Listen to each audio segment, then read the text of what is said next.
Last time on Cloudfall. The party saved an entire civilization. Instead of evacuating the skyland of Baxi, they chose to make a desperate plea to the people to give back. To give back to the island that sustains all of them. And they did. Through their influence and their friendships, they managed to convince the people of Baxi to give back, to yield their magic, to become physically exhausted, drained, in order to replenish the island that they had been draining all along. And now, equipped with the knowledge and the power to save a plummeting skyland, our humble Farewellians have been hailed as the heroes of the clouds. But Lyrian is still out there. Something is wrong with the great beasts, and a mysterious, blue-eyed creature still poses an unknown threat. The work of our heroes is not over, not by a long shot.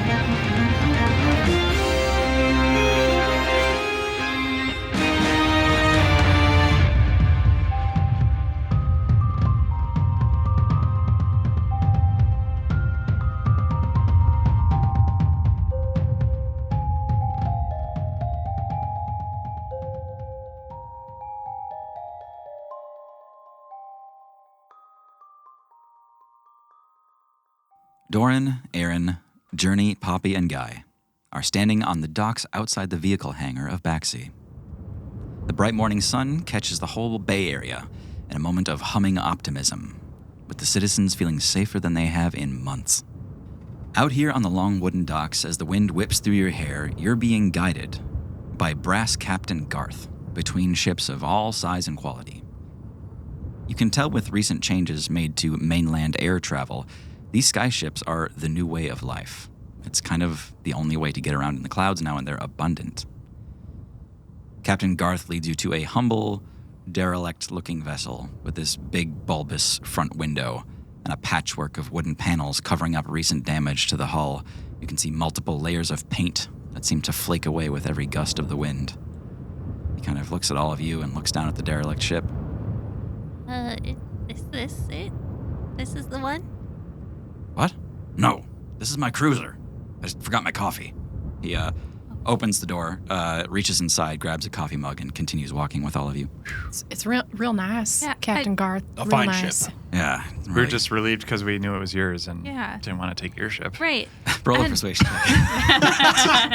Deception. I really like all the colors you have going on.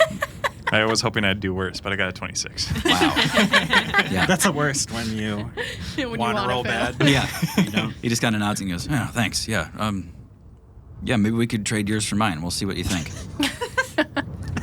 Oh, we couldn't do that. I know with the rolling pin, I just could never give it up. That's my home.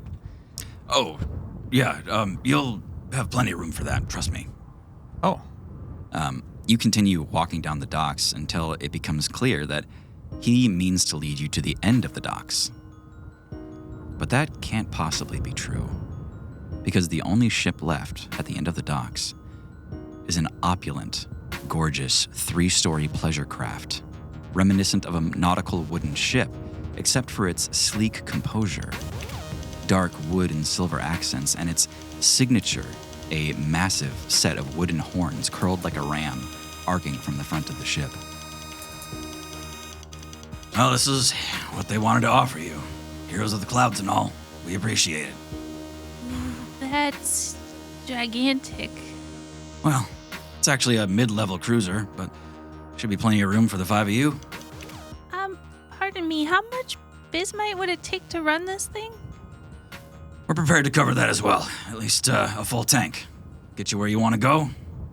Will we be offered a crew as well? I'm not sure the 5 of us can manage this on our own. You are on your own as far as it comes to finding a driver. If you drive the rolling pin, it shouldn't be too different. Sure. Yeah, I'm sure I can figure it out. This thing is too big. Poppy, you're so smart. I'm sure we can figure it out. It'll be just like the pin. Look at it. It's so cool. It's so much space. Yeah. Well, we actually can't use this for city business. Doesn't exactly suit our purposes, as it's kind of a party vessel, but this was actually recently repossessed. This was built for the Blight. Oh, boy. Ever since you guys took them down in the last few weeks, we've been able to dismantle their presence in Baxi almost entirely. That's great. What? Sorry, ram horns. And was that before or after was that part of the Blight's Oh, yeah, order? it's just a big decal. You know, they like to be all badass and intimidating. Yeah. Well, that fits us too, so. What was the name of the ship? Or, I guess, is the name? It used to be called the Flying Fuck.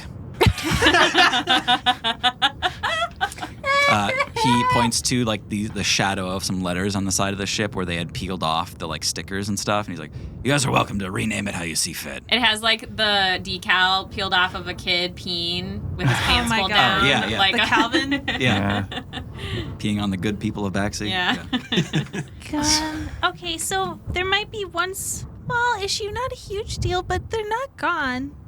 The Blight's not entirely disbanded. Oh, we know, but you really cut off the head here. We had a good chance to storm in after you and root out their presence. They don't have the foothold they did. Has Right, the ship not here. has the ship been checked for like trackers? I mean, is it safe to use? Yeah, we gave it a once over.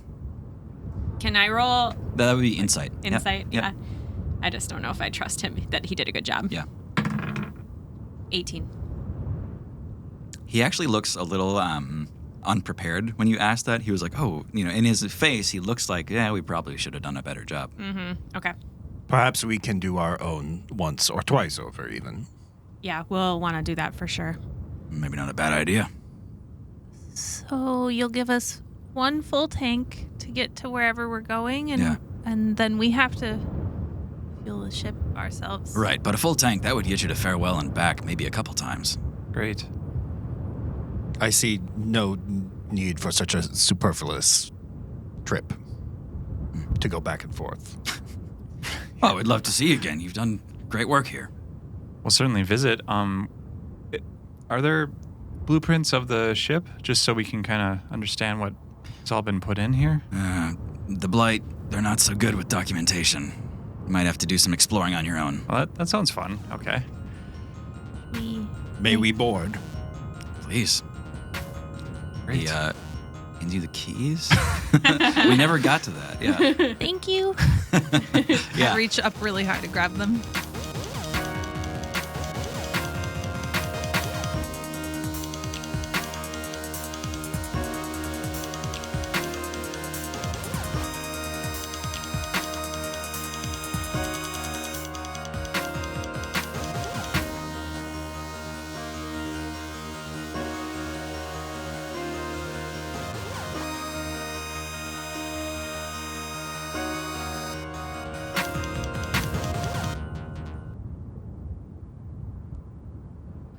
Captain Garth has just extended the gangplank to walk out to your new ship.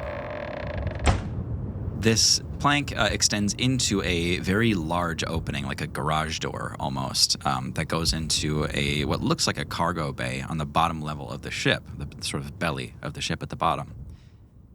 And what you see in here is a checkered wooden floor, a flat floor that spans the entire place. It's almost completely empty in this room. Seems there's nothing being held here.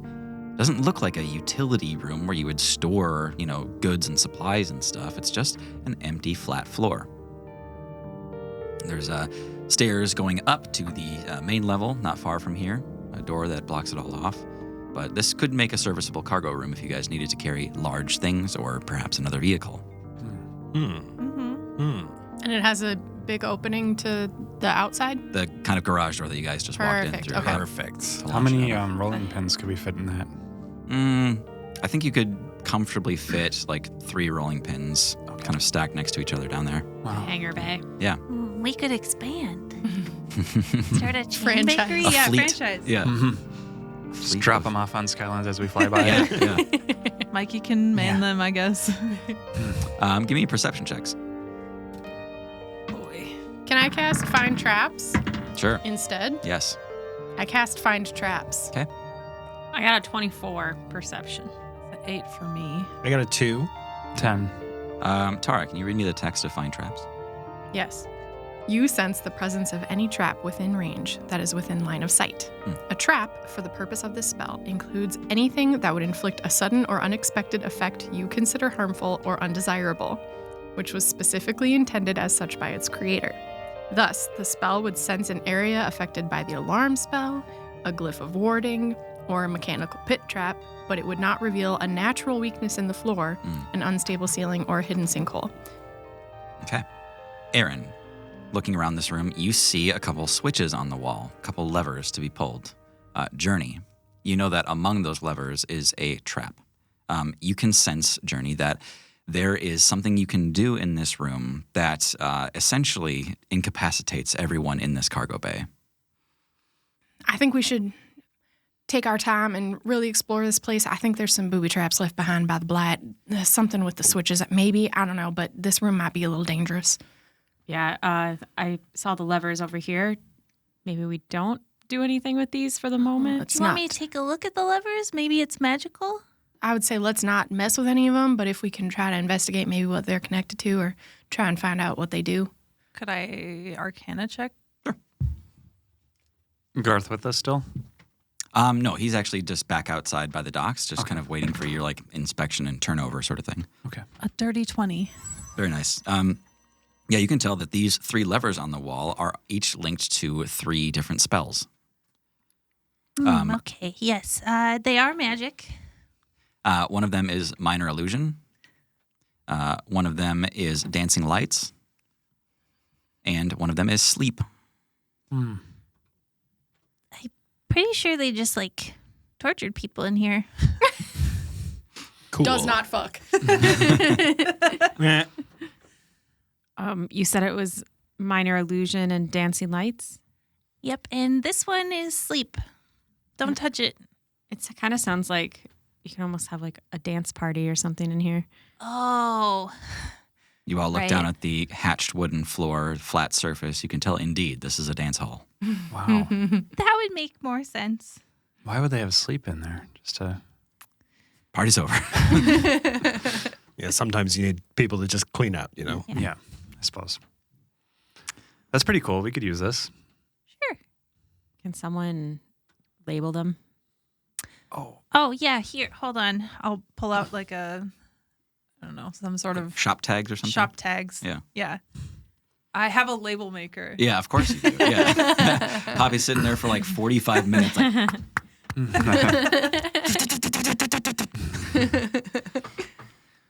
you go. Yeah, okay. You all Sorry. You can't read, can you? You don't have to say it every time. But I'm sorry. Well, the blue one here is for Dancing Lights. okay. And then this one is for Illusion. Right? That's what it was. And then the red one is Sleep. Okay. Thank you. Doran flips on the Minor Illusion one. Okay. You see from the ceiling this glittering sphere, sort of like a diamond, just kind of projects sparkling lights all over the room, and the room begins to dim. Cool. And then Dancing Lights. From all angles of the room, you see these colorful spotlights shine down kind of in rhythm. Very cool. All right, I'll turn them both off. Okay. Yeah. Not particularly useful for a hangar bay. How's it looking in there? Oh, spacious. Anything we missed? Well, there's definitely potentially traps. Oh yeah, there's traps on there for sure. Yeah. Okay. Thanks for the warning. Should we go up a level and look at the top deck? How much time do we have, Garth? I know you're a busy person. Yeah, I've got a meeting in about half an hour. Okay. We'll be quick. Just yeah. Yeah, Aaron's going to find a way to go up to the next level. Yeah, there's just a door with a stairwell at the end of this hallway. You head up. Even the stairways in this are not utilitarian. They're elegant with these needlessly decorative railings that are kind of this curled silver and dark wood metalwork. Every inch of this place is too decorative to be purposeful. We could hang ribbons and bunting and lights on these. Make it cute. For what? For making it cute. I mean, we're not going to be in the ship that long, maybe. I don't know, I guess. But You follow the switchback stairs up to the middle level. This is entirely contained within the body of the ship. And here you can see a kind of important-looking front door, a little wider than the others, adorned with the same kind of ram's horn motif on either side of the door. In the center of this room, you also see a conversation pit. It is a kind of large circular area that is set down into the floor a little bit. There's some circular couches in there and like a central like mini coffee table in the middle. Is there shag carpeting? Like how 70s is this? Not quite 70s. Yeah. Powdered wigs like hanging on the walls. 1870. More like they were trying to go for some kind of like fantasy, like hyper-modern sort of look in here. Okay. There's also a chandelier in the center of the room over that central lounge with some silvery leaf motifs on it. That's kind of casting the light in this room. So you can see there's 3 other rooms here. There's that captain's quarters in the front, and then there is a green door and a red door. And then there's another door in the middle of all of it. Cracking those open, you can see that 2 of these are themed bedrooms. One of them is called the Wilds. The other one's called the Inferno. The central door is actually a shared bath. Okay. Oh boy, like one giant tub. There's 2 tubs, a hot pool and a cold pool, and then a steam bath to sit on the sides. Maybe we take turns this time. Why? Oh, right. Yes. So, Inferno room, is it hot? How many beds? You peek in there. There's 2 beds in each room. The Inferno room is painted red. It's got much warmer colored wood in there, not so dark. You can see also there's like these beds have like 4 posts on them. Each of the posts ends in like a nude carving of some figure or another. You look on the ceiling and there's a giant nude painting of a very muscular looking man kind of flexing. And not far from him, a couple of nude women as well. This place is adorned with fertility carvings and arousing paintings. I don't want to stay in here. Erin pokes her head in, lifts their eyebrows, and looks around, and then nods, and then goes back out. Pretty standard stuff, really. That can be the boys' room. Yeah, I go look in the Wilds room.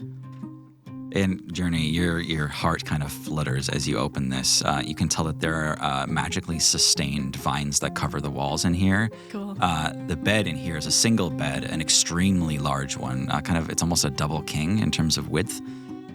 It's a canopied bed that has a literal tree canopy over it. Cool. Very cool. And there's a captain's quarters as well? Yes. Is that also? Captain's quarters is considerably larger than the other rooms. It has a private balcony that goes out to the front of the ship to overlook the coming clouds. It's called an aft deck.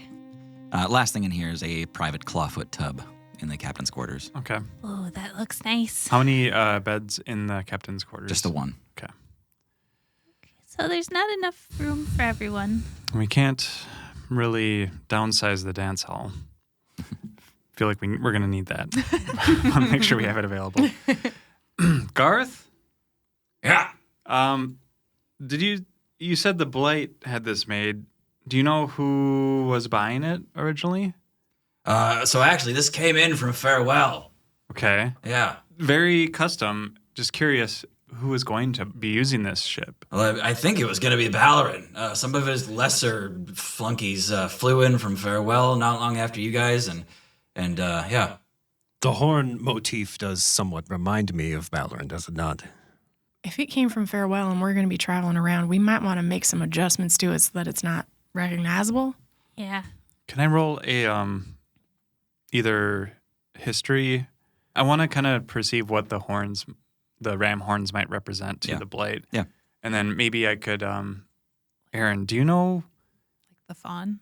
have you seen this symbol before? We keep seeing the ram horns. I'm just curious what it might mean. Do I know what that means? I don't think you do, Aaron. Okay. I am not familiar. Okay. Isn't Lyrian a fawn? So 19? And that's on a history? Yeah. Okay. Yeah. The horns are indeed the same kind of spiral shape as what you saw on Lyrian. Although Lyrians were sort of black obsidian, they didn't go through the effort of painting these, but you can tell that's what they're going after. Okay. Sort of hits you as well. The other themes that it's hitting here are just kind of like indulgence and the wilds, or the sort of natural world, other things that Lyrian's definitely interested in. Yeah, I thought it might be just a nod to Lyrian, but just curious. Well, I don't like them. Yeah, I'm not a fan of Lyrian. Why don't we change everything except this bedroom? Okay. I really like this one. I don't know. Is that the Inferno bedroom? No. No, it's this one. It reminds me of home a little bit, and it's real cool, you guys. Anyone can share it. Yeah. I just think that it doesn't need to change. It looks pretty authentic, too. It's very cool. There's just one bed. Right, we could add another bed in there, or I could sleep on the top of the. It could be like bunks. I'll just sleep on the tree part. What? Is there enough space in the captain's quarters to like run a wall down the center of it? Oh, yeah. All of these rooms are actually quite spacious for the amount of people they hold. Also, that central conversation pit is a serviceable sleeping spot for guests. Can I summon Babka? Yeah, for sure. All right. Yeah, I haven't done this before, so I'm not exactly sure. I take out the, it's a rug, right? Yeah. Okay. Just gonna set it on the ground, and I don't remember if he told me how to do this. So there's like a, on the rug, there is a sort of fabric flap that is sewn over it. So what it looks like is Babka kind of pokes his head out, and he's like pushing up a flap as if he's like under the covers. Yeah. And he goes, "Can I help you?" Yeah, Babka, we got some new digs, and just curious if you wanted to take a look and see if any of it's to your liking. He squints his eyes and he kind of looks around the room, and you see his eyebrows do the wave a little bit. And then he crawls out and stands up, dusts himself off, and he says, "Very nice indeed. You've come into some funds, it seems." Sponsorship, some level, yeah. Baxy's letting us have this, and Indeed. yeah. So there's one particular room that isn't popular with us so far. Do you want to just scope it out? No, like we didn't design this, so don't worry about it if it doesn't jive well. But Certainly. I point towards the infernal room. Just take a look and see if you want to just set up shop there or something. Oh yeah, give away one of the bedrooms. Do you want this one, Poppy? No, I want to figure out doling out bedrooms and making space. Yeah. Well, we'll just see if maybe you want some of the decor. Perhaps, you could maybe sell it. I don't know. We're probably not going to use it.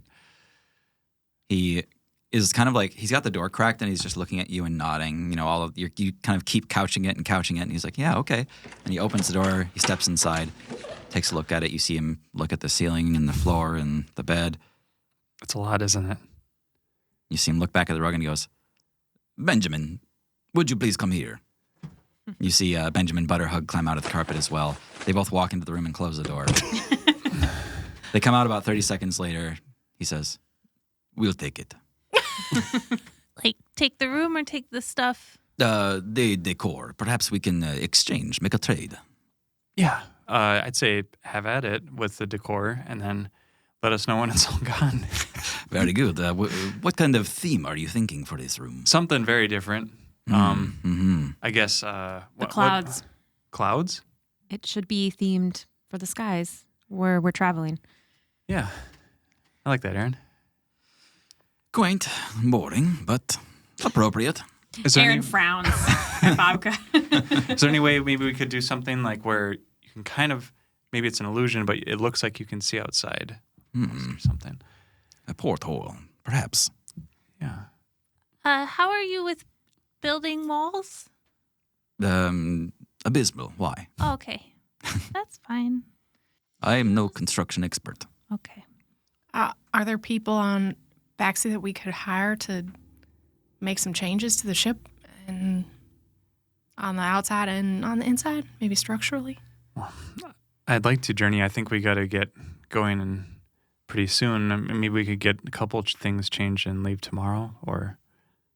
Are you not traveling with Sir Beau as well? I have seen him do wonderful things with the rolling pin. Yeah, but that's like mechanical, not really design. There are other architects of the Heavenly Feather here on Baxi as well. You think Yeah. they'd want to travel with us instead? I'm wondering if we might need to talk to some of our friends and see if they can come over from the Heavenly Feather, if they have enough crew. I mean, we don't exactly know what we're doing with this thing, but maybe they can help. I mean, I can sleep outside, wherever. I don't care. So I think we should just make it comfortable enough to live on. I mean, we've all slept, just like in an alley before, right? So there should be no problem. Yeah, it's funny that you guys are like, oh, there's not enough beds. Like we haven't slept on floors the entire time. I have a bed in the rolling That's pin. true. Yeah, you've been comfortable. That's true. Or you don't sleep.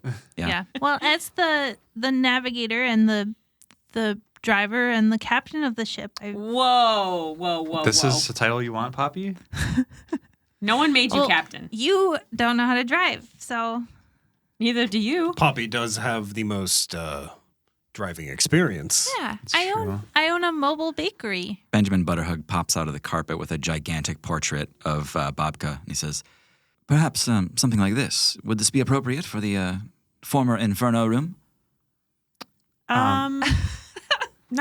I don't really get the cloud vibes from that one. Not quite nailing it. Oh, but is Babka not a representative of the clouds? He is fluffy like a cloud. Yes, he is, isn't he? I think it's wonderful.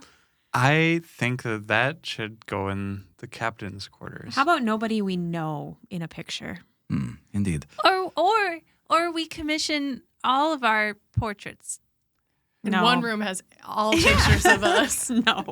A hallway leading to the front of the ship Okay. has Yeah, Okay. we're getting kind of in the I will weeds a little only bit here, I will yeah. only agree to this if we can have eye holes that peek out of the portraits. Okay. Into the bathroom. I think for sure the dance hall seems like the best place to keep the rolling pin for now. Well, Do yeah, you- that's where I was going to put it, but I'm not going to sleep down there. I didn't say you had to. But yeah, I think that would make sense. And maybe it's big enough that we could maybe set up Serbo, maybe get a small mechanic shop if we can get anyone else to join our venture here. Poppy, can your bed come out of the rolling pin? I know it. I mean, it's built into it. We can figure it out maybe on the go. But let's try to cobble some crew members together maybe and Okay. I mean, maybe Makita and DeWalter. I suggest we go directly to Captain Yarhar. It would be disrespectful to try to poach his crew from under him. I'm inclined to agree, yeah. that sounds like a great job for you, Guy. He seemed to have a lot of respect for you. Very well. Poppy, I had a thought.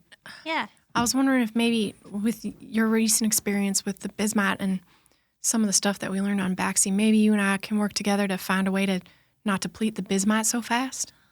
Oh, yeah, that's a really good idea. I mean, I've been thinking about it too. I'm not sure if I have the right process down, but we can experiment. Yeah, I think that would be a good use of our time, especially as we're just flying. Mm-hmm. Yeah, let's do that. Guy, you track down the Heavenly Feather. It is docked not too far from you. You're able to see it from where your vessel is, actually. It seems Captain Yarhar is maybe just days away from taking off himself with his whole ship and crew and off to their next great adventure, mining bismite out from the clouds. Ahoy, Captain Yarhar. Mr. Guy, how the hell are you? He holds out a hand to shake yours. Guy shakes his hand. I am doing quite well, actually, lately. Yeah, very good. What can I do for you? Well, if you were not aware, we have come across our own airship thanks to the Really? leadership of Baxi. I thought I'd see your face in the next couple days looking for a ride, but that's fantastic news. Yes, we have taken stake of the situation, and we realize we are in need of some crew to man the ship. Ah, okay. What are we thinking? Well, of course, only what you could spare, if you can spare anything at all, but we have become quite close with some members of your crew, and any help we could get would be appreciated. Tell you what, I'm pretty hesitant to depart with DeWalter and Makita. They kind of run this whole thing. They did seem quite accustomed to your engine. I know that would be a hard sell. Yeah, and I can't really separate them either. They're kind of, they're good friends. It's like, separating kittens or something. I have never seen them apart. Yeah. It's almost like they're the same person in some way. Do they have a friend named Ryobi or something? Yeah. On the mainland, yeah. Crew. I mean, You need somebody to fly it or run the engine, or what do you think? I mean, Kesher's, I know she's been looking for somewhere to be. She's kind of outgrown this place. But she's a bit of a wild child. She might disappear on you. We have our fair share of wild children in our group as well. That might be the move then, actually. She does know how to fly. She's our number 2 navigator. She doesn't do it very often because we're in such a good position with our primary navigator, so maybe that's the spot for her. Very well. This sounds agreeable. And so her rate, again, is 50 gold pieces per month. Is that something y'all can afford? Well, I know we did get a whole boatload of money Well, for great. saving the island, so I believe Yes, that should we be did. fine. I forgot we had almost 3,000. Oh, shit. Okay. Maybe there's room for a raise then, if that works out for all of you. I'll let some of the others figure that out. I'm not so good with money. Doran is waiting off of the dock, waiting for Guy to come back. Yeah. It's like, so what about Bismite, all that kind of stuff? You guys good on fuel? It seems we have been given fuel for many voyages. Good, good. Well, I mean, this island owes you a debt. We certainly do. I mean, just for your services to the clouds in general. Yeah, I think this is a win-win for everybody. Thank you, Captain. Any advice for our maiden voyage? Well, if Kesher goes missing, don't go looking for her. She's just out gliding. She'll be back. But remember the 3 rules I gave you up front. Never forget those rules. Right, the 3 rules. Very good. Yes, of course, the 3 rules. In case you didn't remember what those were. Well, The rules were, don't land anywhere you can't take off. That puts you in a bad situation. I'm talking about water landings. I'm talking about coming in at a weird angle, thick forests. If you can't get off a Skyland, you might spend the rest of your life there. I actually wrote these down. I'm sure I have them written down too. Oh, yeah, right there. Stay out of the fucking clouds. That's rule number 3, and that's an important one. Stay out of the clouds. Don't fly into the actual clouds. Sometimes entire islands get hidden behind them. You can crash right into them without any kind of warning. It's extremely dangerous. And do not fly at night, I believe. That one can bend a little bit. I know people who do. It's just, there's more risk in it than you think. I mean, creatures don't have flashing lights on them. You know, you could bump into a young sky whale and not even realize it. Any concerns about Cree being still out there?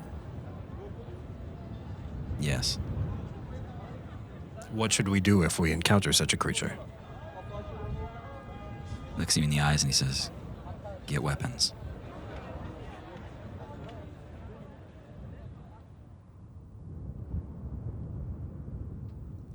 You see Guy coming back down the gangplank towards you, Doran.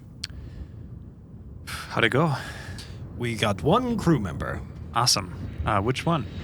You hear as Kesher flies out with her jet glider over the top of you. Okay. It's that one. Okay. Kesher of the 3. So, Is this not agreeable, Doran? what was her skill set? She flies, and she is a wild child, Right. so that's great. Being unpredictable is important. Good.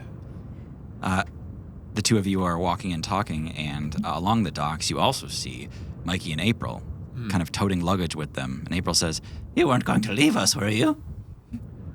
We hadn't even thought about that. We were going to definitely ask you. We're just coming to find you. Yeah, this is part of the whole thing. Did you get to see the ship? How is it? It's pretty nice. There are likely traps. So I'd say Good. Mikey, why don't you go explore? Well, April's trying to kill him. She just looks at you and kind of does like a silent, like, he'll be fine. Like, why do you know that? But anyways, April, yeah. If you agree, I'd say there's room for you both. We always could use backup turtles. Baxy's just not the place for us, is all. Understood. Yeah. Agreed. Right now, we're kind of putting everything in the dance hall. If you want to get set up there, I bet Mikey will actually love that. Sure. With all the lights, just don't flip the 3rd switch because it says puts everyone to sleep. Not good. We're out getting the rest of the crew's supplies and stuff. If you need anything, just send us a message. Yeah. Yeah, you point her off to the ship, and she and Mikey go begin loading up.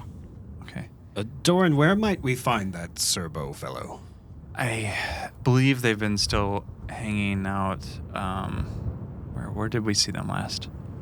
Either at the scratching post or still in the corner, just dormant in the rolling pin. Okay.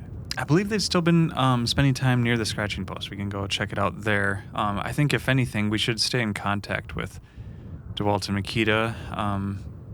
Yarhar said he won't part with them. He could not spare those two, and we saw how closely aligned they were with the engine that runs the Heavenly Feather, so... Okay. Yeah. Well, yeah, we should definitely see if we can grab Serbo and at least set up an echo bell for those two in case we run into something wrong with our engine. Yeah, tech support. Right. Yes. Yeah. I think you guys accomplished exactly that. So you've got Bobka, Benjamin, Mikey and April, and Serbo and Kesher are all back at your ship with you in that cargo bay. Okay. The rest of y'all. I want to find Harley. Oh, okay. Harley is hard at work. You actually have to wait for her about 15 minutes, just kind of like in a waiting room until she's ready. And she comes out like several days unbathed, and her hair is just like tied up with a pencil. She just says, hey, yeah, I got like 5 minutes. Oh, we're leaving soon. Oh my God, I shouldn't have scheduled so many meetings. I didn't know it was today. Well, I was wondering if maybe you wanted to join us at some point. Obviously, I know you got work that you're doing here, but... Yeah, she looks down and a bunch of hair like falls away from her face, and she looks down at like a wristwatch type thing. She goes, I'm sorry, I just... Well, there's a lot more story to be had out in the clouds, and maybe we could keep in contact and make sure that the truth is getting out. Yeah, please do. I need all of your updates immediately, but I need to be in a place where I can get that out, and this is where it is. Sounds good. I hope you're taking care of yourself, and... Of course, yeah. Yeah, let us know if you need anything, and make sure Baxy's doing good. Yeah, trust me, you'll be seeing my name everywhere. And, by the way, Journey, I hope you guys are ready for what's to come. You all kind of performed in the heart of it all.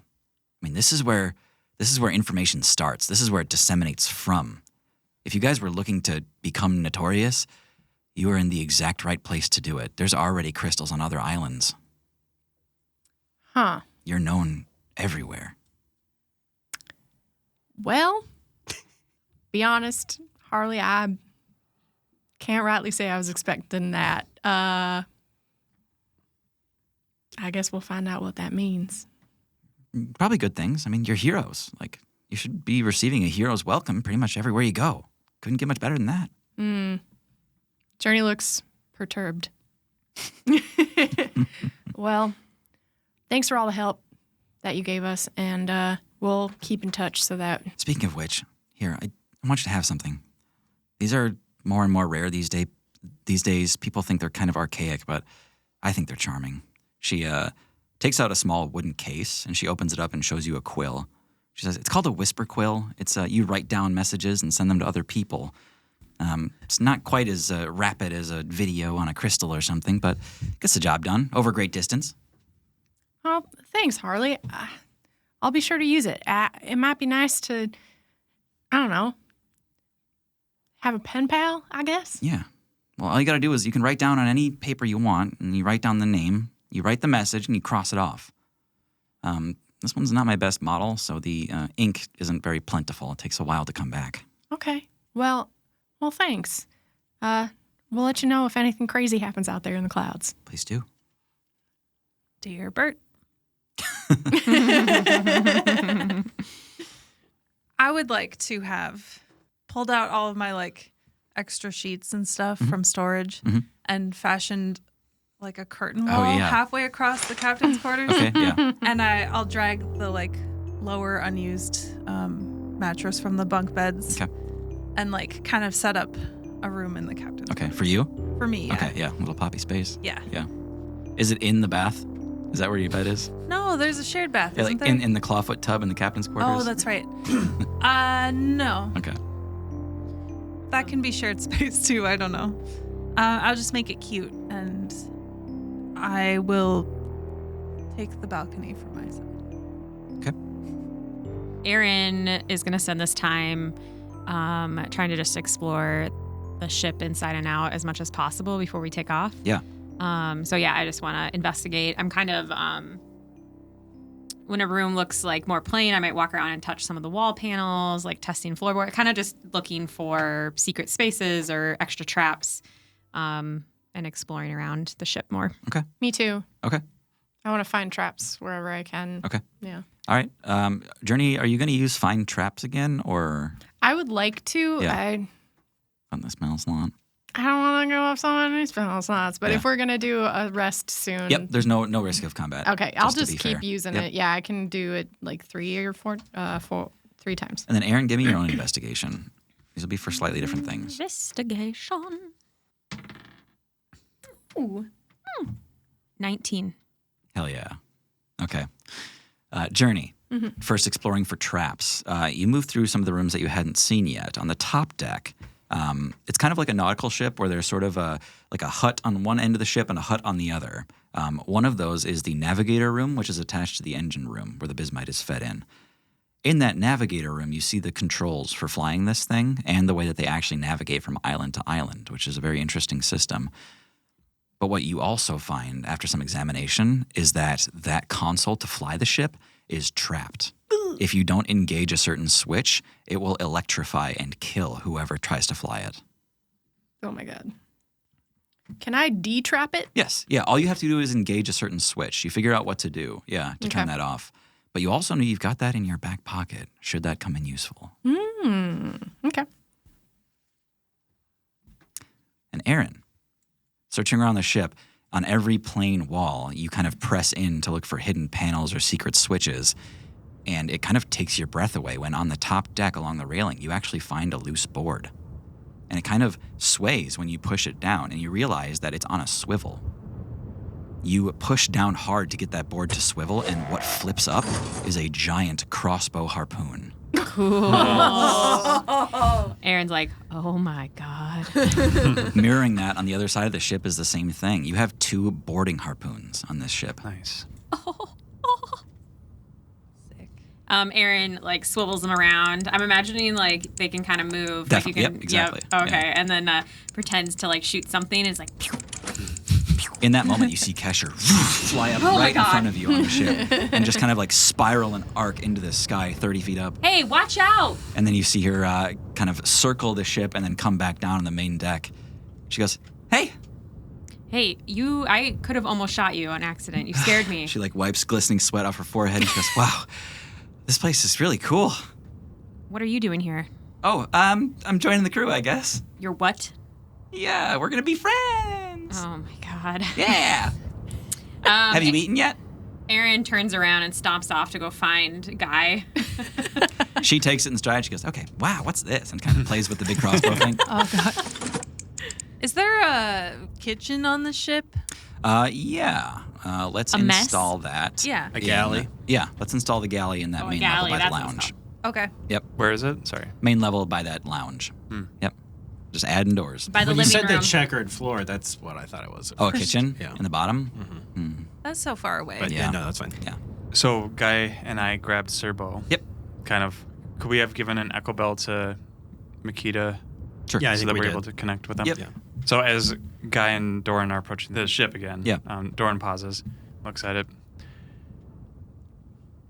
Guy, how heavy is that sword you got? Guy takes it out. It's about this heavy. Pretty heavy, okay. I think I know what this needs. We don't have enough time to really totally redesign this. Let's just add our own little touch. And Doran just kind of gestures to have you follow and heads up onto the ship. Very well. I'm going to try to do an acrobatics to try to climb on one of the ram horns. Okay. Chop it off while you're standing on it. Perfect. So I got an 8 trying to climb.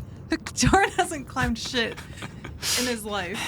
Doran, That's not a bard thing where you can't do worse than not on whatever. Not on acrobatics. Okay. Persuade yourself to jump, yeah. You come to the edge of the dock there, and the jump to get out on that horn, or that ram horn, or somewhere where you could access it, it's not that far, maybe 3-4 feet. Okay.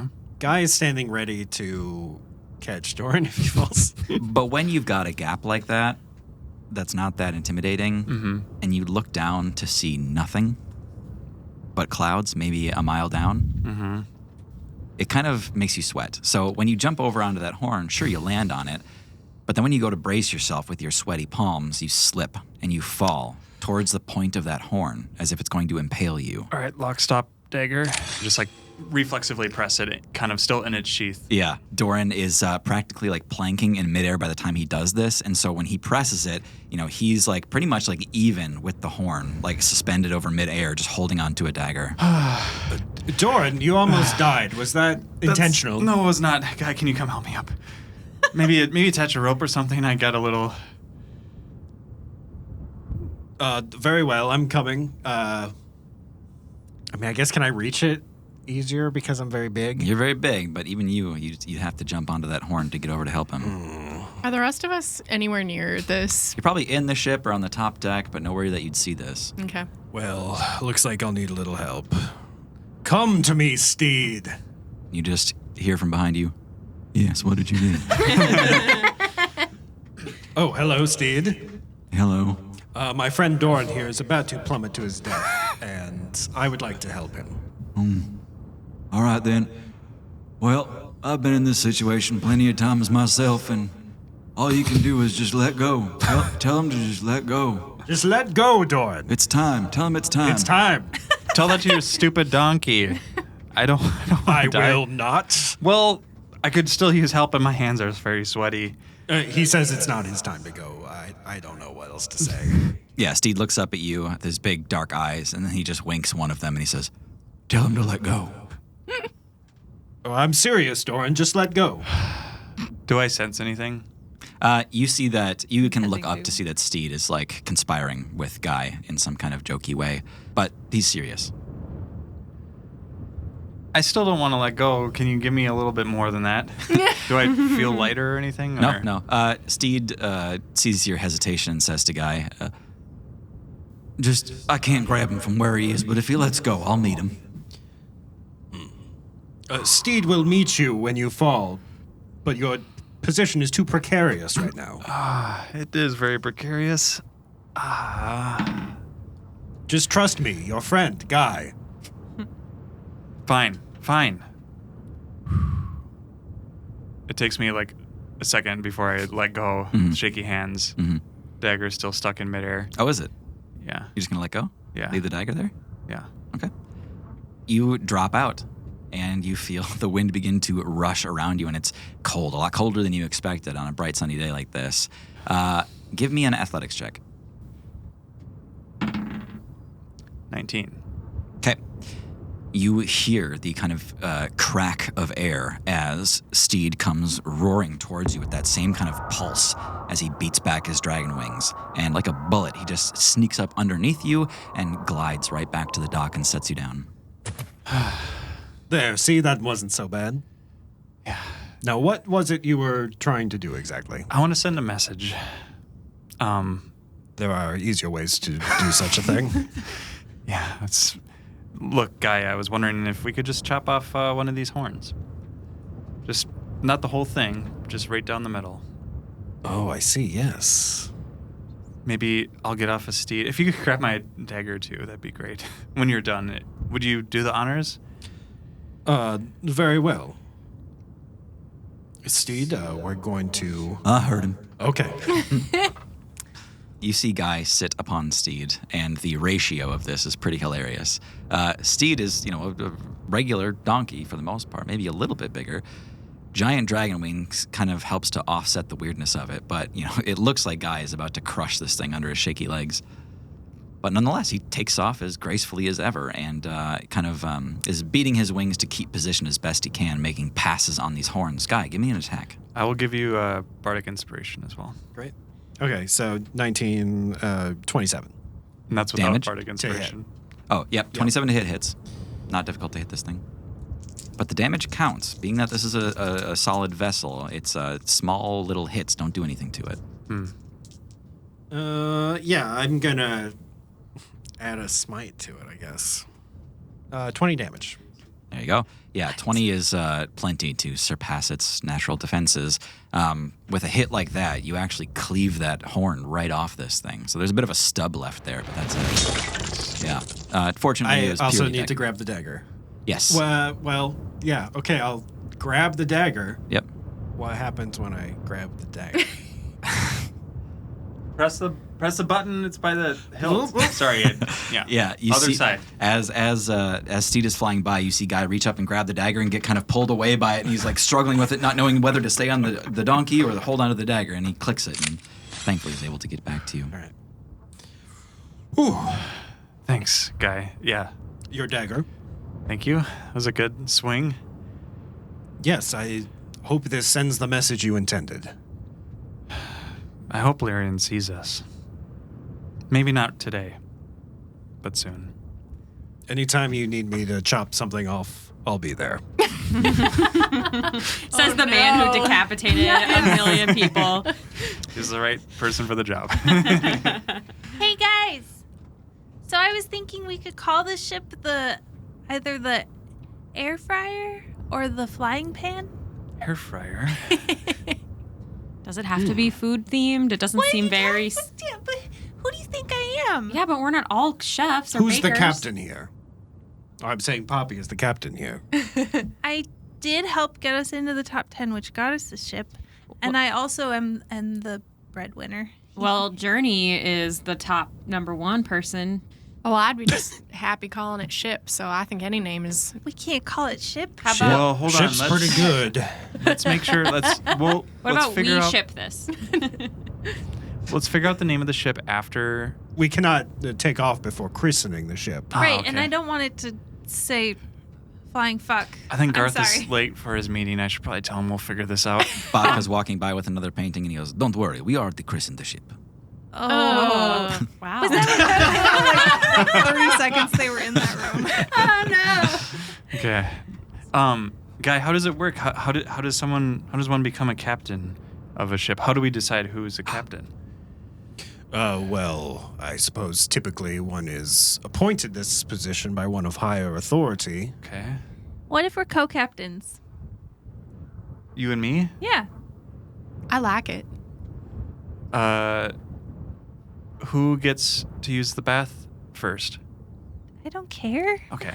What does that have to do with being captain? Well, I mean, it's clearly a big part of it. It's like one of the two features in the captain's quarters. This is a Well, I bath. gave you the bath. Okay, But I well- got the balcony.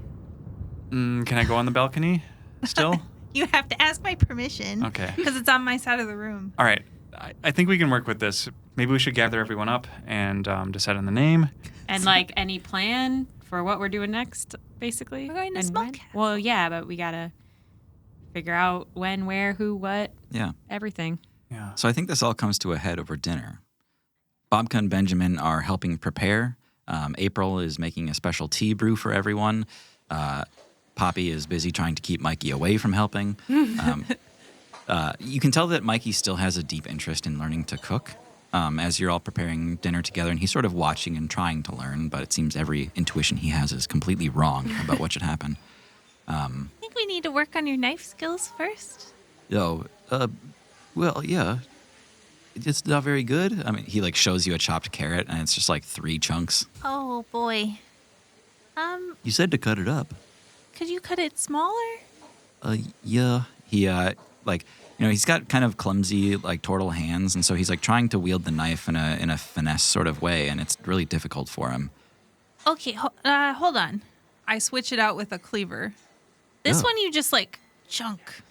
You see him like wrap his hand around it and just bang, bang, bang, bang, Yeah, bang. that's better. That's fun.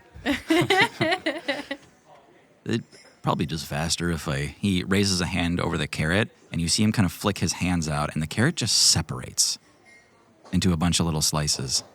Ooh, what was that? Oh, there's the little cantrips from the Tower of Plants and Food. Why weren't you using that to begin with? Well, you can do magic? I was trying to do what you taught me. Well, I didn't know you had other skills. Of course I could do magic. I grew up with lore. Well, we'll talk about that later, but yeah, keep doing that. That's great. For sure. He goes over to boil a pot of water and just uses create food and water to create water in the pot. What the hell? I didn't know I was allowed. Wait. You didn't think me, the person who imbues things with magic, would allow you to use magic in the kitchen? I thought it was like a rite of passage. Oh, I don't care about that stuff. Well, I can't do like big stuff like you can. It's just, I got cantrips for days. Well, that's why you're the sous chef. It's got to go beyond soup someday. I don't even. And actually, your first kind of inaugural dinner as a large party, I think you guys have 12 people in here right now, maybe 11, something like that. Sure. So it's a big deal. I mean, it's kind of a party atmosphere with you all crowding around that conversation pit, and it's time to talk turkey. What's happening? Well, Everyone goes quiet when Doran starts talking. I think the only thing we are missing after going through storage and checking our bismite supply is a name for this ship we all are on. I got some from Poppy, some from Mikey too. So Are we not calling it the Babka? the Bob? Well, let's add it to the list. I think it's only fair. And go ahead, Poppy. Well, I was gonna make you a baked good named the babka roll, but Indeed, yes. Have you perfected this recipe yet? no, I'm still working on it. But how do you feel about chocolate? He nods at Benjamin. We love chocolate. Perfect. I think you'll like it. Carry on, co-captain. Yes, Captain Poppy. Yes. Well, I think it's only fair that maybe we allow each other to make the case for the different names we have. Maybe we start with Mikey, Yeah, I was thinking we'd call it the Fireball Exploder Shooter. and And we could put like big fire guns on it. very cool, practical. I am coming around on Mikey. Yeah. The Fireball Exploder. We'll get a chance to vote, of course. And Aaron, do you have any thoughts? I was trying to think of something like the Shattered Horn, or I don't know. I liked how you guys redecorated out there today. I thought that was pretty cool. And I like the idea of being a threat to those that hurt us. So maybe the Broken Horn. I don't know. Those are some things I was thinking of. Awesome. Well, other ideas. Who wants to go next? The Blight Color. The what? Blight Color. Oh, The Blight color. Color. We will use the ship to cull the Blight. You see. Cull? Yeah, we'll cull. Culler. Like, who you going to cull? The Blight. Oh, light. Blight Busters. All right. I'm also partial to ship, right to the point. Ship. I bet I could come up with a better one. Give me a second. What about the flying ship? Descriptive. Very apt. Kind of similar to my idea. A direct improvement on the former. Strictly better. Keep going like this, Journey. Yeah. Maybe just one level deeper, if you don't mind. So we got ship, flying ship. The big flying ship. The Flying Dutch Oven. So flying Dutch Don't oven. call it that, please, please. It's a real thing, not what you think it is. Where are people's minds going to go? If That's they're part of the thinking fun. baking. Who are you talking to, Poppy? I don't. This guy just showed up. You're not in our crew. Get out of here. Who are you? Okay. And Poppy, you had the air fryer. And what was the other? The Flying Pan. The flying pan. Oh my God. It's on theme with the rolling pin. It's kind of a pun. It's baking related, The flying pan. and it has to do with the sky and how we fly. Poppy, could you explain why it's funny? I saw people were giggling a little bit about the name. Could you explain it? It's like a frying pan, but it's flying instead. Oh, I like that one. Oh, can we name it that, please? Well, we have to vote. It's only fair. And Guy, did you have any that you wanted to add to the hat? Nothing for me in the hat. Okay. Well, What about you? I feel like there's great ideas already here. So I feel like we could go with one of these. You used to use that glider of yours. Did you ever have a name for that? It was always a hand-me-down, so I kind of inherited names. You're a glider? Hey, Kesher. Yeah. I used to be. Just started kind of Wow. dabbling again. She now. gets like right up close to you. She goes, "We should go out sometime. Take a little fly together." What do you Aaron think? frowns very deeply and eats a bunch of food. Yeah, I think. What once about we after dinner? I mean, maybe before we even leave Backseat, just one little tour. I already almost fell out of the sky once today. Oh, are you okay? Nope, sorry, I swallowed weird. Oh, here, hold your fork like this. Don't touch me. Sorry. And Aaron turns and keeps eating. Does she need a glass of water or something? I'm fine. It's a fine crew. Yeah, I think maybe let's get established, make sure we know how to fly this thing. I know you're going to teach us, so thank you for joining, by the way. Of course. Do you have any ideas for a ship name? Or? Oh, wait. I came up with another one. Oh. What about the flying cruise ship? That's also great.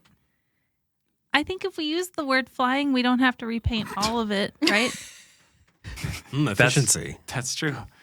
Could Flying. save a couple copper. Yeah. The flying fuck ship. Much better. Guy. Solve that Perfect. problem.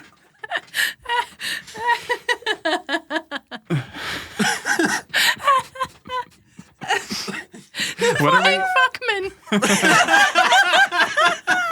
the Flying Dutchman. I love it. No, we can't. Oh God. I feel like this ship is doomed to take off without a name. Okay, what if? What if it's all of the names and we just paint the whole entire side of the ship? I guess in that case, you would just full circle back to calling it the ship. The ship formerly known as. I don't think we can stop playing until we get the name. We definitely need to have this established. It's hard to do it in character, but Oh my God. we got some good ones. I think we should put it to a vote, but I'm going to have the NPCs abstain because I have more votes than you do. So Yeah. We should just kind of agree what two are we deciding between, basically. Before we vote and vote between those two. Right. Yeah. Okay. So yeah, we have the Flying Dutch Oven. No, I don't. Yeah. Is that, or can we all say no to that? Yes. If we all Okay. say no. All right. Sorry, I'm not supposed to have an Air fryer. No. I'm I like more flying partial pan. to flying pan. Yeah. The flying pan, I think, is in potentially O-ship.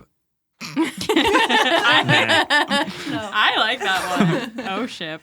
You can cross it off. That's fine. The flying fuckman. Yeah. No. No. That's No. so. No. No. We can't call it the fly. The babka. No. No. Yeah. The flying ship. No. No. None of Journey's suggestions are to be taken. I know. The fireball exploder. No. No. The shattered horn or the broken horn. Yeah, those are cool. Mm-hmm. I like shattered. I like shattered. I like Yeah. the shattered horn actually a lot. So we either go pun or we go serious. The blight color. Nah. I can't say that. Okay.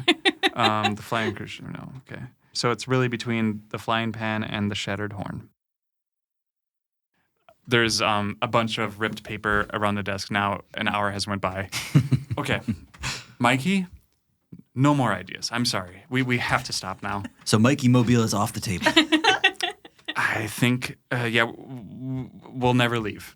We'll never leave. We're going to run out of food. Okay. Mikey, there's room in the hangar for a future Mikey Mobile. Yeah, we can That's make true. a Yeah, little yeah. escape pod ship. Okay. Yeah. All right. This is your ship. You, David. I That's really appreciate your tenacity and participation. fine. Well, I know though. you do. Yeah. Yeah. Yeah. So okay. Well, all right, everyone. So I think we have two ideas that are both very solid. It's the flying pan or the shattered horn. Okay. Let's all vote. You can vote for one. Just remember, this is a vote of whether you like me or Poppy more. So just keep that in mind, everybody. All right. Votes for the flying pan. 1, 2. Wow, guys. Whoa. The shattered horn. There it is. So serious. There it is. Whoa. So that's the name of the ship then. The shattered horn. The Shatterhorn. No. Oh, Disney TM. Mikey did it. The shattered. What's the shatter horn? The Shatterhorn. I don't know, it just kind of rolls off the tongue. I actually Yeah. like it. Mikey. I'm sorry for shooting you down, bud. Mikey's the new captain. Oh, I dropped my spaghetti. Sketty. Okay. I got sorry. spaghetti all over my pants. oh my God. It's all right. We can deal with that. Aaron, it was your idea originally. Do you prefer shatterhorn or shattered horn? Sounds the same. So Okay. yeah, it's good with me. The shatter horn. It's more active. I like it. Okay. Awesome. And it kind of feels like it's a current thing. Like we'll shatter more horns. Yeah. This ain't the Yeah. first horn to be shattered. Yeah. We're going to take off all the horns, Awesome. break them. We're the hardiest vessel in the clouds. Yeah. Yeah. Great. Okay. That's our first official captain thing, I think. So I'll just send the word. We'll get a night crew to quick put that on the side of the ship, and I think we should be good to go. At the conclusion of that, you all hear a bump coming from the engine room upstairs. What was that? We're all here. You look around, everyone's down here. Even Serbo. Yes. Should we go check it out? Oh, definitely. Let's go investigate. All you going up there? Mm-hmm. Okay. Yeah, some of you kind of take the doors or watch the exits, creep around. Give me investigation checks. That's a 22 from me. Ah, okay. I got an Uno. Can I use find traps? Yeah. Okay. 16 for Dorian. Okay. Doran doesn't see anything. Aaron got 10. Does not see anything. Nothing for Guy either, Journey. My Just roll, find traps? Yeah. Okay. No traps this time. Nothing outside of what you knew already. So this is moving through the navigator's room into the engine room and kind of exploring around there. Yeah. 22. 22, yeah. So as you're walking in here, you're all kind of looking around head height, like where it feels natural for you. Poppy, you check this chamber that is meant to store like extra bismite, that's kind of next up in the queue to go into the engine. This one's empty because you guys don't have spare stuff that's not in the engine right now. When you open that up, you see a gnome with black curly hair, kind of like tucked up in the back of the thing, looking at you. He says, "Hi, again. Can I help you? Can I leave?" Okay, question. Yeah. Did we meet him? I know other people you've seen him. interacted Yeah, with we him. were- You all saw saw him at least. Aren't you that guy from Farewell? He points at you and he says, You're the You're the little halfling." Aaron. Aaron barges in. Aaron, What's you see going on? crawling out of the engine, black hair, soot all over his face. It's Tick from Farewell, your only quote-unquote friend in the Blight. Oh my God. Tick. He stands up and dusts himself off and he says, "Now listen, I know I didn't make really hard choices about my voice before, but this is what it's going to be, all right? It's way too old. No, that's great. That's just what my voice is." You still sound like Harry Potter. Great. I was trying not to get caught up with the Blight, right? And, see, I was on the ship because I said I was going to fight with them and, help them kill all of you. But I got lost in backsea and just kind of dipped away from all of them, and here I am. And I'm here to serve all of you with all my heart. And he's got his hand in his pocket, kind of fiddling with something. Stop. Whatever you're going to do, just stop. Well, all right, I'm not doing anything, Aaron. Is this not the one who blew up the floor and almost killed you and I, Doran? It is, yeah. Yeah. Oh, but I didn't, did I? Not for lack of trying. What do you have in there? Nothing? No more explosions, please. Can we talk this out? Sure. He just kind of pauses, fiddling in his pocket. Yeah, thank you.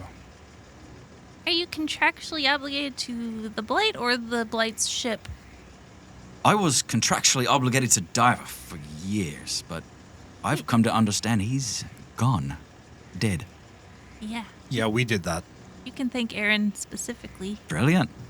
Which means I'm a free man. And I'm not under contract to kill or hurt anybody, but I am under contract to save my own damn skin. So, what's the temperature here? Erin's very suspicious of why Tick suddenly showed up, and she takes a couple steps closer to him and says, Tick, it's really good to see you. I mean, you were my only friend. And she's sort of looking down, and she takes another step closer, and she reaches out a hand. He kind of reaches out for you and says, Erin, I've thought of you a lot. I've thought of you too. And Erin reaches out to grab his hand. Does Yeah. he grab it? Yeah. Erin's gonna try to put him in a chokehold. Okay. Nice. Yeah, give me a contested grapple. Ah, fuck. Can I give Bardic inspiration? Sure. Yep. Just quick loot. Bing. Put it back. You just swoop it around on Use the the strap. Yeah, as Pass soon as that you way. see Erin, you're just like... Is Bardic Inspo one of these? Okay. Yeah. What is this, Tim? You're just adding to that roll that you just rolled. What's it on my... So it's a contested grapple, so for you it's athletics. I only got a 9. Total? Yeah. Okay. Yeah. He's just a gnome, though. You pull on him to put him in a chokehold, and when you go to grab him under the neck, he just slips out from your grip and dives down and tries to run out of this room between all of you. The 4 of you can make opportunity attacks. Please, stop. I was going to put him to sleep. Okay. That's okay. If we need to do turn order, that's okay. Go ahead, Doran. You guys all have the chance to act. He's chosen to run. That's his kind of choice here. Does that affect everyone in the room, or do you pick your targets? I can pick a location, Yeah. and then it will kind of... Okay. So 2d8 for each level above first. I'll just do max. Yeah, why not? Wow, okay. Just let's make sure he falls asleep. Good lord. Okay, so just tell me when I get him. So we got 10, 16, 20, that's 6, 29. There he goes. Okay. Yep. And then it'd be a little bit more, but yeah. A powerful sleep spell. You see this dark little shadow kind of dip out of Aaron's hands, run between all of you as you all just kind of watch him run out the door onto the main deck, and Doran just plays a quick lute note or holds up a finger. What do you do to cast sleep here?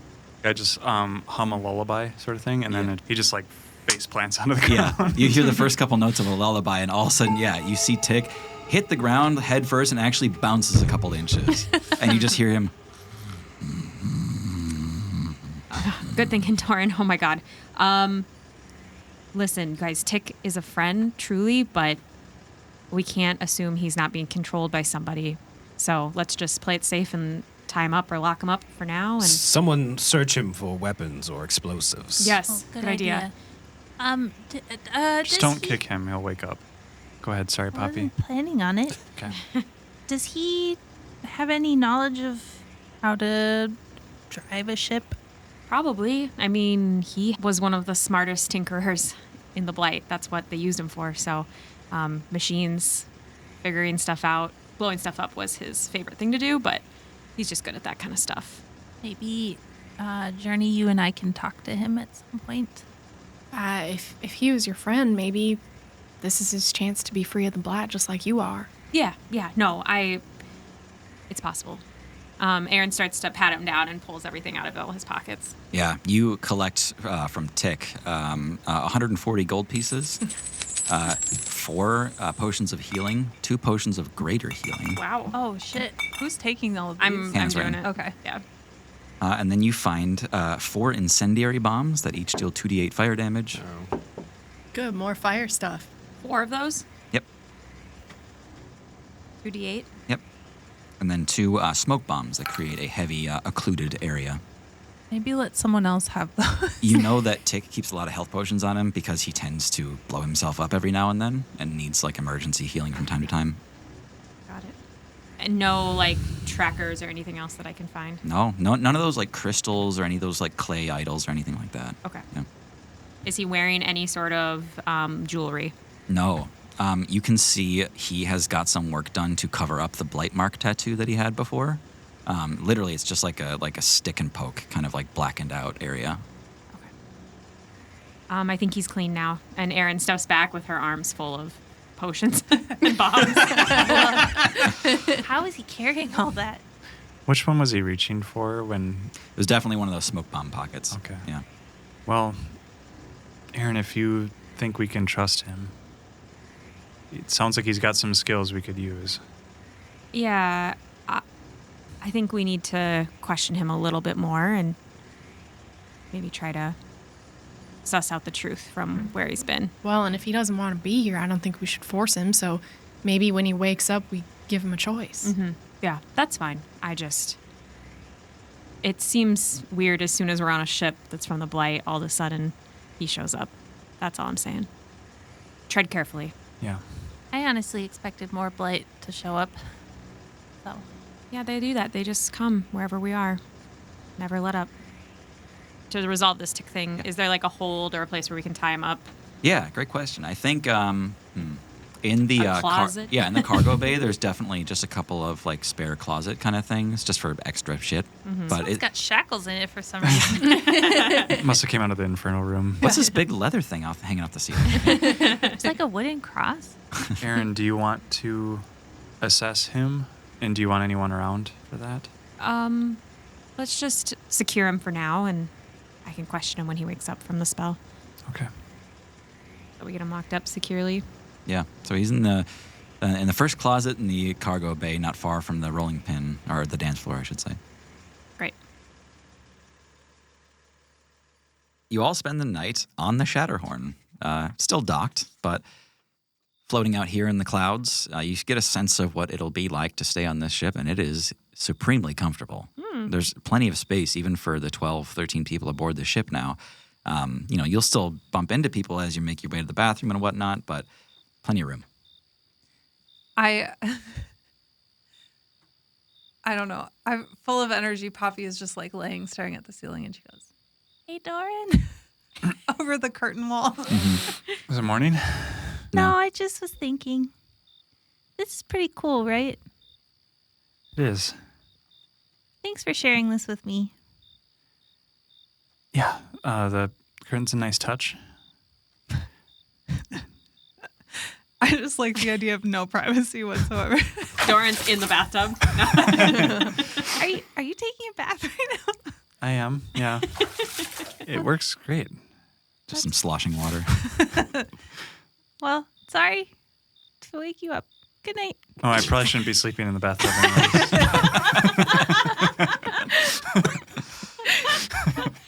Doran just drifts off in mid-back. It's like 3 a.m. and he's a prune. After that, you all do get a nice, fine, long rest. And in the morning, you can all hear Tick pounding on that door. Oh, no. I thought if I slept, I would know what to do today, but I feel like I still don't know exactly what to do. Well, I can help you talk to him if you want. Okay. I'm coming with. Please, I don't want to pee in this room. Please. I preemptively give Bardic Inspiration to Aaron. Okay. If things go south, I'll be right outside the door. Thanks, guys. The two guys out Just Guy. there. Yeah. Aaron approaches the door. Tick, it's me. Aaron, please, can you let me out? I just need to use the bathroom and then we could talk, whatever. Guy, do you have a bucket? Not on me. Oh, come on. I could escort him to the men's room. Okay, let's take care of that. Aaron opens the door and lets Guy take him to go pee. There you go. Yeah. You watch him kind of, with a little bit of hesitation, thinking he might bolt at any minute, but he plays along. He doesn't try any shit when he goes to the bathroom. Well, Guy chooses the urinal right next to him. Oh, my God. Power play. He looks over at you and then looks up at your face. The two of you come back, and Aaron, it's time for the interrogation. Tick, you said a lot of stuff yesterday when we found you, but I need you to tell me again, how did you end up here on this ship on this day? After you did what you did in Farewell, there was a sort of gathering. They rounded us up. Diver was gone, so some of the other mid-level people, under Diver, around Mercy's tenure, came around and forced us into action. Action for what? To follow you, to hunt you. And we weren't the only ones. The message went out. Who? Anywhere that could get to. I'd assume as far as you're known as heroes, you're probably known as enemies of the Blight. Well, that's not a huge surprise. I mean, I knew they would come after us.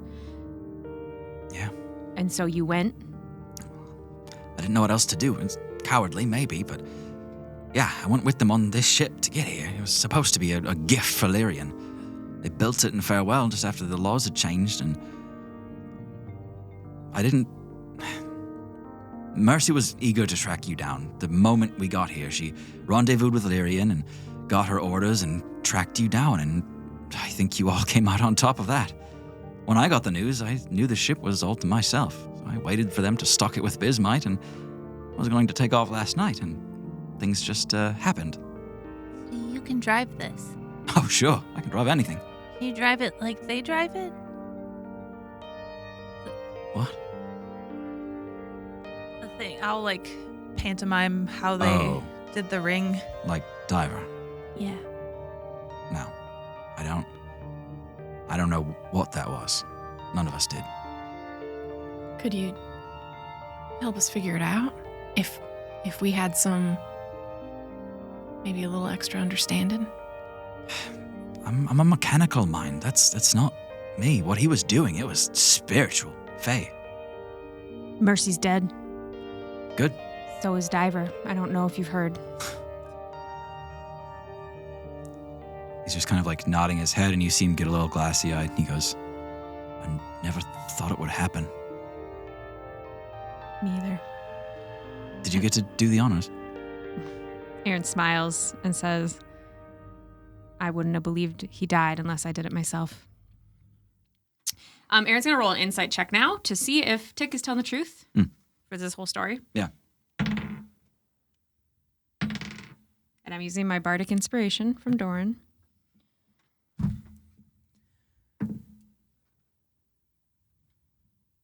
15. Tick, this is not going to be a leisure cruise. We are committed to continuing what we started here, which is saving Skylands and ending the Blight. And there are foes we have faced that we don't quite understand yet. I spent 22 years with the Blight. They took my life from me. I had another life to live, and I didn't get to.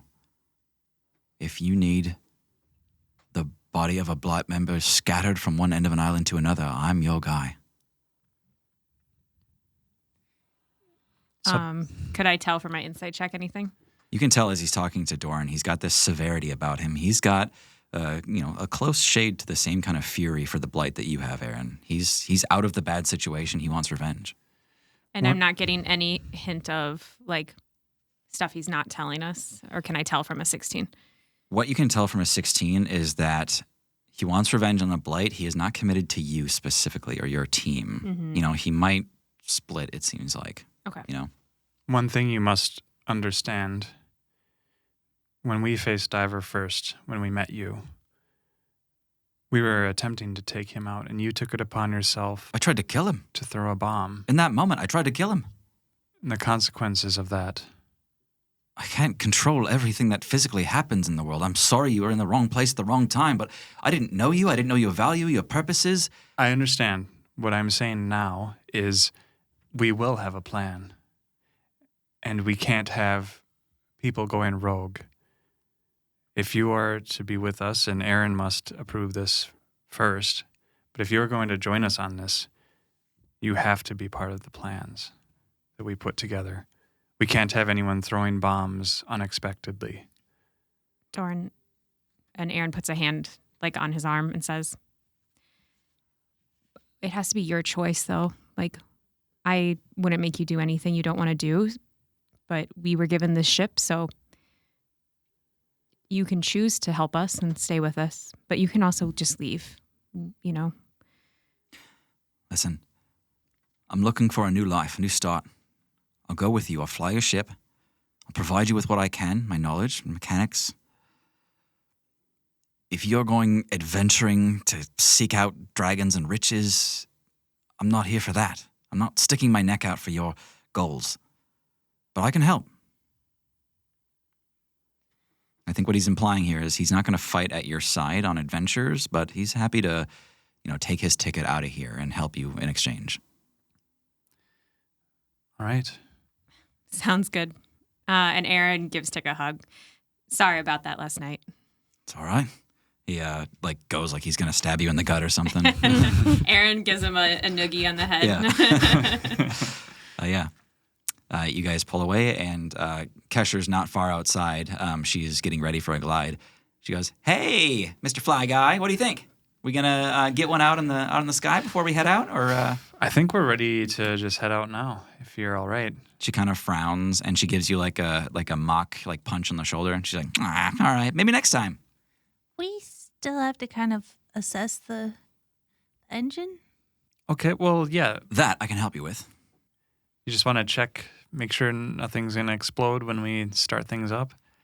Tick gives you all a little demo. He goes up to the engine, shows you how to feed it, how to suspend the bismite as the power drains from it, kind of the safety measures and precautions around here. And then he shows you the navigation console. It's this circular table that almost looks like a compass with all these brass circular inlays in it, and they all seem to spin at different speeds and rotate. You can see in the middle of this is a little half-sphere recess. And then he shows you this little chest of stone spheres. He says, "This is how they navigate out in the clouds. Some of the islands tend to move, so they've got these seeking stones. These are attuned to a stone on the island itself. So you simply just kind of plop it in here," and he takes one for farewell, and he sets it into the recess.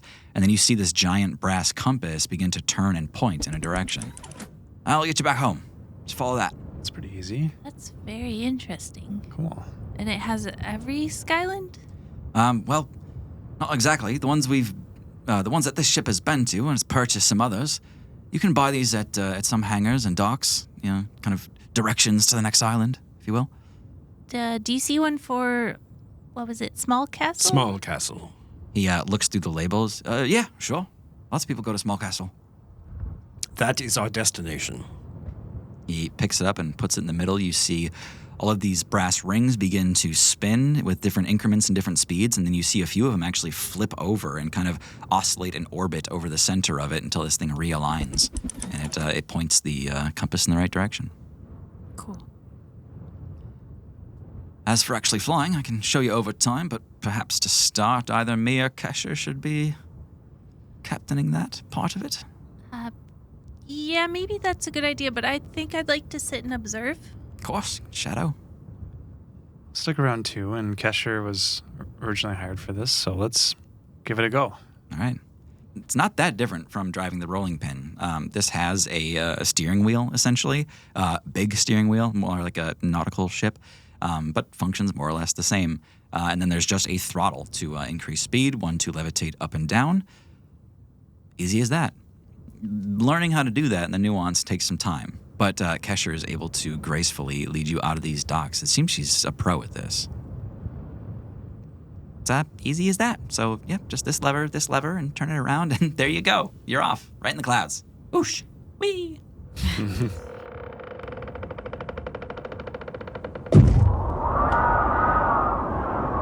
This never gets old. And Aaron's leaning over the side of the ship with both their hands out really wide. I'm the king of the world. And their hair is just like blowing back. Their braid is like coming loose at the end a little bit. You guys are going maybe 15 miles an hour at this point.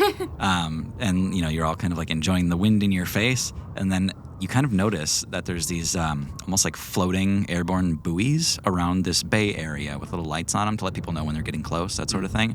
As soon as Kesher gets past that, she goes, "Okay." Kicks on the engines for this thing. Not a jet engine by any means, but Aaron, you have to grab onto the railing and kind of hold yourself back as this thing really begins to take off.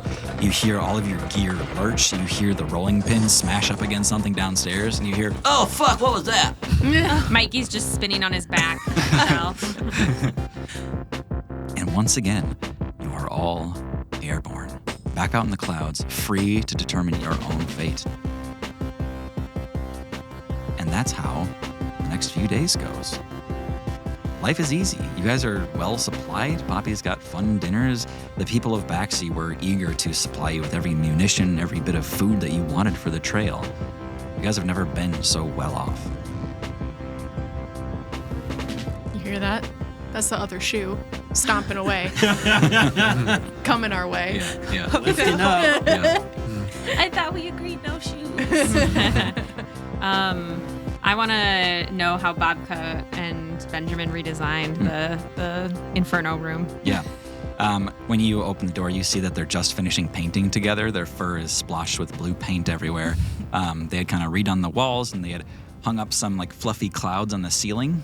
And then they had put up some like oil paintings on the walls of clouds and stuff. And then sure enough, they weren't able to make an actual window, but they actually did make a magical porthole that displays a little bit of outside. Cute. Awesome. This looks really good, you guys.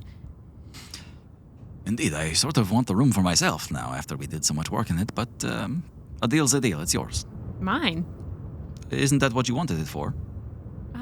Yeah. I mean, I've never had a room of my own, but it seems really nice. Sure. There is another bed. Perhaps Doran. Doran? Or whoever you want.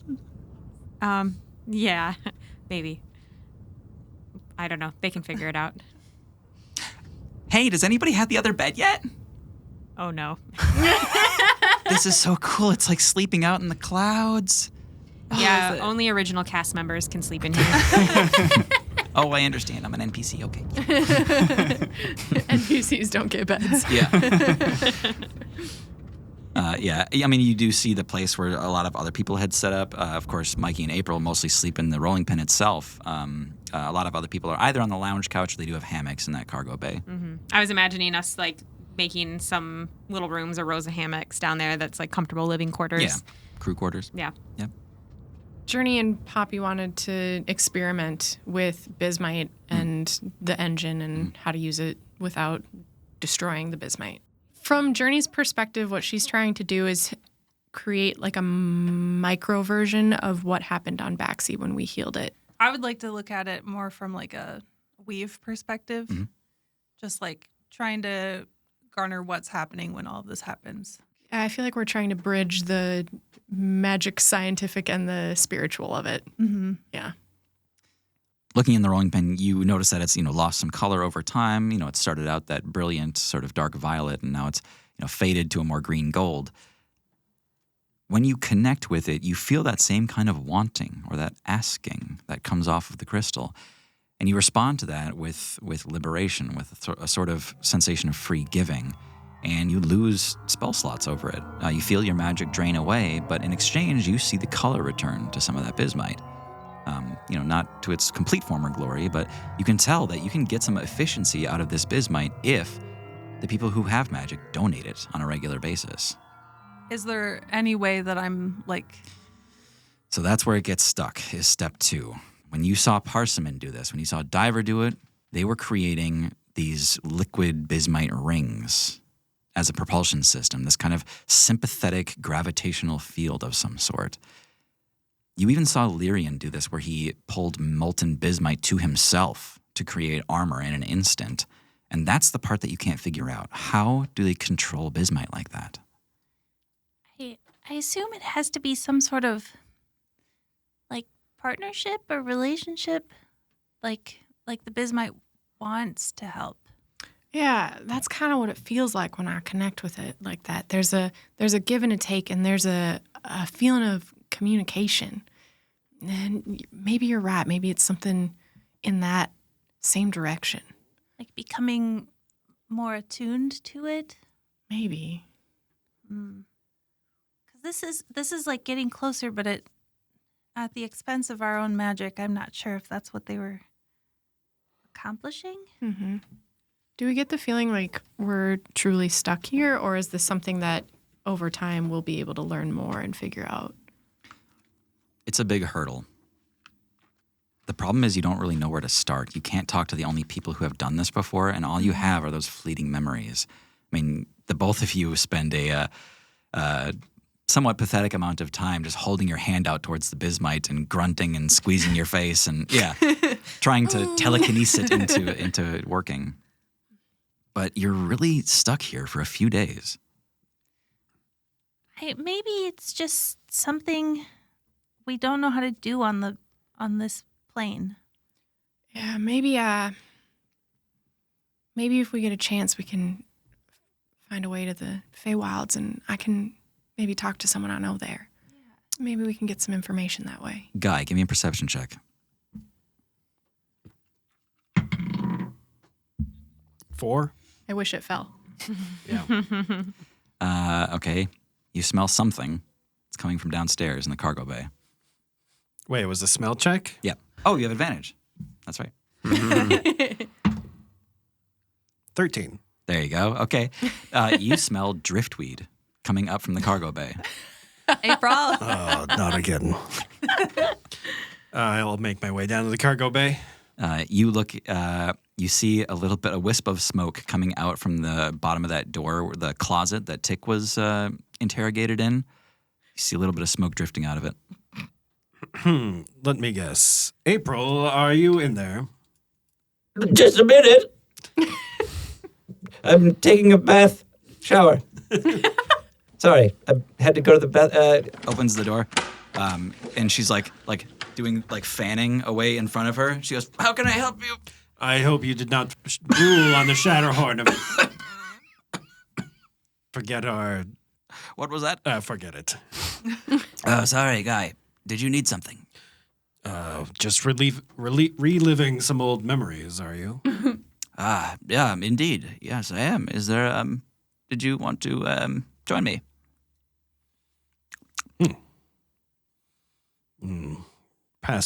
Recent revisits of my past have not been altogether agreeable, but they have also recovered some important information.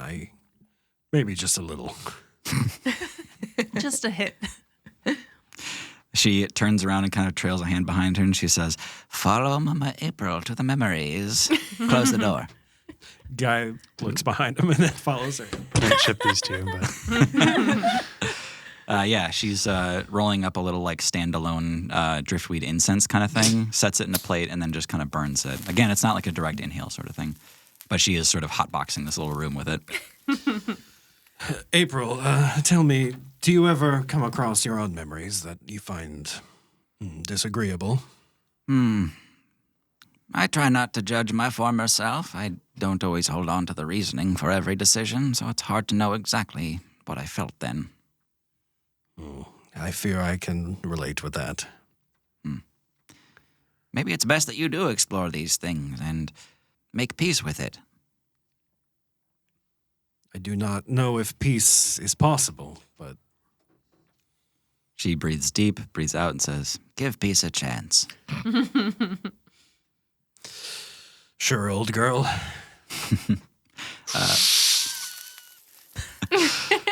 You all hear Guy's kind of rumbling voice from inside the closet. As you can tell, he's just in there with April, for a good deal of the afternoon.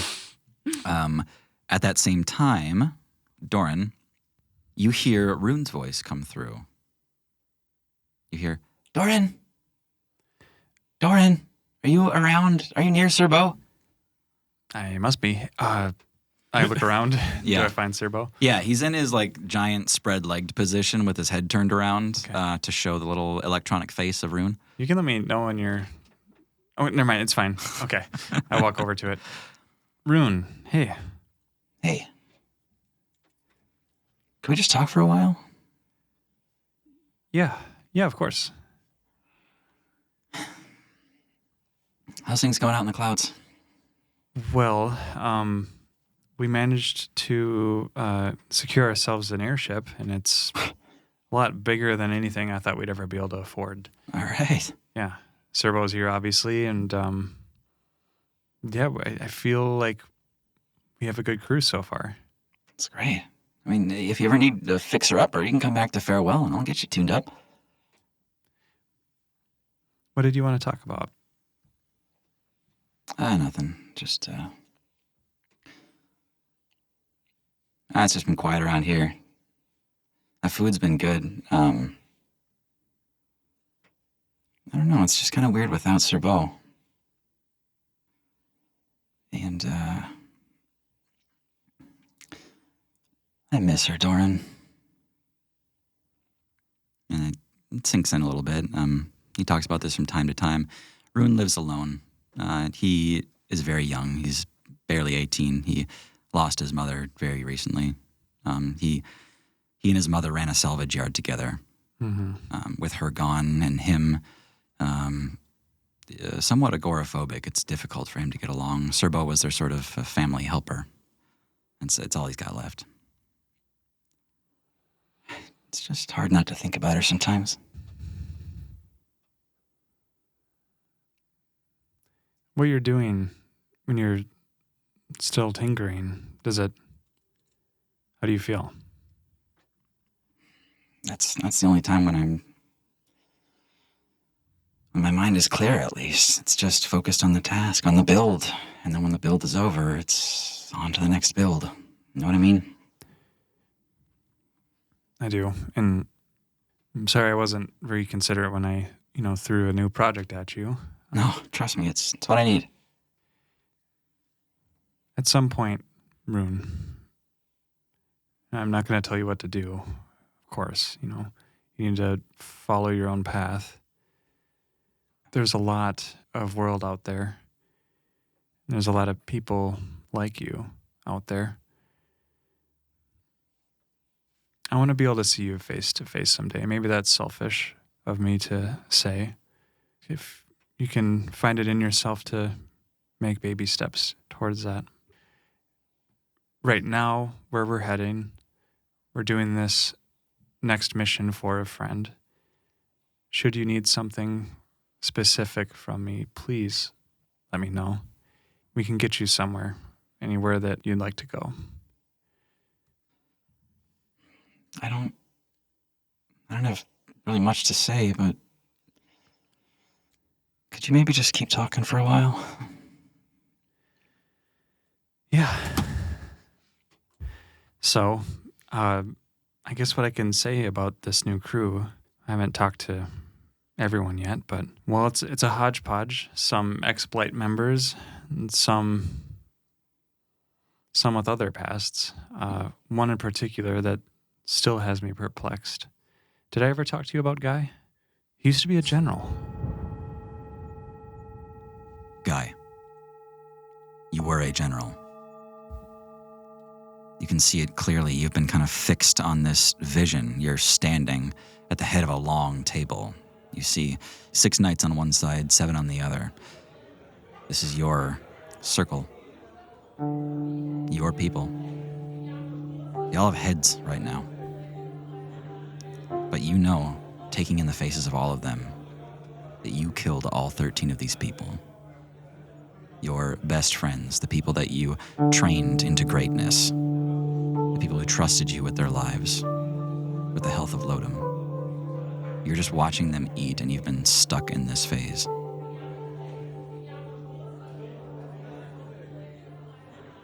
All right, men. This meal has gone on long enough. Report. They all kind of drop their silverware, and they all stand at the bench chairs that they're at, turn to you. They're eating in full armor with their long green cloaks. They all turn to face you, and Flood Waters coming in as we expected. Mako will be lost, but we knew that coming in. It was the right choice to make, General. You hear a resounding, "Aye, the right choice, General." A tragedy, but one that had to occur. For the good of the many. For Lodom. For Lodom. Viren has been pleased with our progress, but there's much work to be done. She has a sort of ceremony that she wanted us to attend, all of us. You too, in your honor. I was asked to deliver the message. This is tomorrow. She's going to bestow on you a sword. A very special, particular one. A heavy blade like ours, but a magic weapon. No doubt. Well, it is about time. What else has she said of this ceremony? Well, she said it's going to be the new start. She said it's really going to bring us all together in the best way. I welcome this. Lodom has languished for long enough. Soon, the world will know our might. With all the extra resources we saved from eschewing Mako, this spring will be fantastic for all of us. We are truly entering a golden age for Lodom. Please know that you are all, in a way, responsible for this. For Lodom. For Lodom. For Lodom. And I think we'll end it there. Oh. Thank you all so much for listening. I am Tim, your GM. I'm Hannah playing Aaron. I'm Tara, and I'm Journey. I'm Thomas. I'm Guy. I'm John. I play Doran. I'm Maggie, and I am co-captain Poppy Kenmore. Share the show with people you love, and we'll see you next time. Oh, Guy.